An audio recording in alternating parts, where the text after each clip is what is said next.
Chez les Pauvignat, on ne dit plus de père en fils, mais de père en fille. Marie, 5e génération, est la seule femme peintre de la famille. Biberonnée au carnaval, elle apporte, sans chercher à imiter, sa propre manière de faire.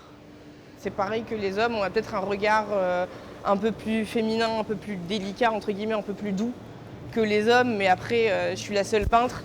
Et pourtant, à l'époque où je travaillais pas, c'était quand même magnifique. Longtemps univers largement masculin, le monde des carnavaliers bouscule aujourd'hui des habitudes bien ancrées. C'est ce qu'il faut de toute façon pour que ça avance, parce qu'une femme a d'autres idées, a d'autres façons de voir les choses, au niveau des couleurs, au niveau des rendus, au niveau de beaucoup de choses, donc c'est important. On dit bien que derrière un homme, il y a toujours une femme, non? Donc il y a toujours eu des femmes dans le carnaval, mais elles étaient un peu à l'écart. Maintenant, elles sont vraiment partie prenante dans le carnaval. Les femmes ne sont plus cantonnées à la confection des costumes et aux tâches invisibles. Aujourd'hui, elles affirment leur légitimité dans toutes les étapes de la créativité. Stylo en main, Roxana Palmeri donne vie en 3D aux chars qui défileront. C'est le char culture et art. Et on a choisi Frida Kahlo pour représenter aussi les femmes et l'avancée qu'elles ont eue aussi dans l'art. C'est vrai qu'elle est toujours un peu impassible.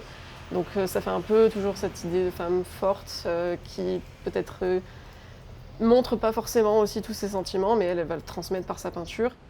Cette année, alors que la femme est la reine de la fête, le pouvoir change de visage. Une reine qui ne se contentera pas de briller. Avec elle, c'est tout un message qu'elle veut transmettre.